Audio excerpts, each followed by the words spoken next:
প্রিয় দর্শক কেমন আছেন? আশা করি ভালো আছেন। প্রিয় দর্শক, জাহাজের ৭টি খুন, একমাত্র উপার্জনক্ষমকে হারিয়ে দিশেহারা হয়েছেন সালাউদ্দিন ও আমিনুলের পরিবার। চলুন বিস্তারিত জেনে নিই। প্রিয় দর্শক, চাঁদপুরে জাহাজ এমবি বাখেরায় নিহতদের মধ্যে দুজনের বাড়ি নড়াইলের লোহাগড়ায়।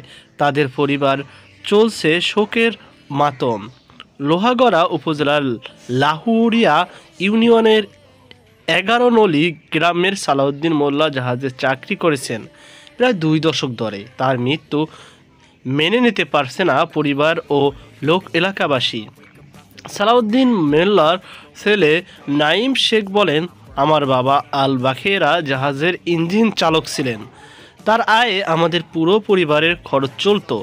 তার মৃত্যুতে আমাদের পুরো পরিবার এখন দিশেহারা হয়ে পড়েছে।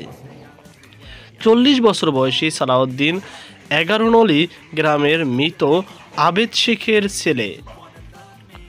সোমবার বিকেলে হাইমচর উপজেলায় নীলকমল ইউনিয়নের সীমান্তবর্তী এলাকায় মেঘনা নদীতে এমবি আল বাখেরা জাহাজ থেকে ৫টি লাশ উদ্ধার করা হয়। এ সময় গুরুতর আহত আরও ৩ জনকে হাসপাতালে নিয়ে গেলে চিকিৎসক দুজনকে মৃত ঘোষণা করেন। গুরুতর অবস্থায় প্রাথমিক চিকিৎসায় দিয়ে রাতে অ্যাম্বুলেন্স করে বাকি একজনের ঢাকা মেডিকেল কলেজ হাসপাতালে পাঠানো হয়।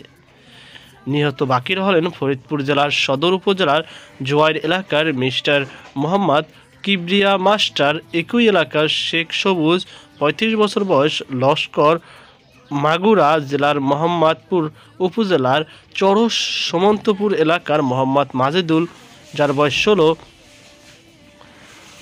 লস্কর, একই উপজেলার পলাশবাড়িয়া এলাকার সজিবুল ইসলাম, যার বয়স ২৬, তারপর লস্কর জাহাজের বাবুরচি, মুন্সিগঞ্জের রানা, যার বয়স ২০ ও নড়াইলের লোহাগড়া উপজেলার লাহুরিয়া ইউনিয়নের উত্তর লঙ্কারচর গ্রামের নান্না মুন্সির ছেলে আমিনুল মুন্সি।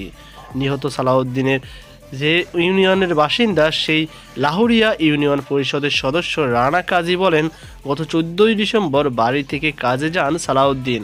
অভাবে সংসারে একমাত্র উপার্জনক্ষমকে ব্যক্তি ছিলেন তিনি। সংসার, মা, স্ত্রী, এক সন্তান ও ২ মেয়ে রয়েছে তার। এ হত্যাকাণ্ড ঘটনায় দিশেহারা হয় তার পুরো পরিবার। পরিবারের উপার্জনক্ষম ব্যক্তিদের হারিয়ে দিশেহারা আমিনুল মুন্সির পরিবারও। ৪ ভাই ও ১ বোন মধ্যে সবার ছোট ছিলেন তিনি। স্ত্রী নাদিরা বেগম সহ ২ ছেলে ও ১ মেয়ে রয়েছে তার। আমিনুল সংসারের একমাত্র উপার্জনক্ষম ছিল বলেছিলেন তার বড় ভাই হুমায়ুন মুন্সি। কান্না জড়িত কণ্ঠে তিনি বলেন, আমার ভাই প্রায় ১২ বছর ধরে জাহাজে শুকানি হিসাবে কর্মরত ছিলেন। সে গ্রামের বাড়ি থেকে শুক্রবার কাজে যোগ দেয়। সোমবার তার খুন হওয়ার খবর পায়। হত্যাকাণ্ডে জড়িতদের দৃষ্টান্তমূলক শাস্তির দাবি জানায়।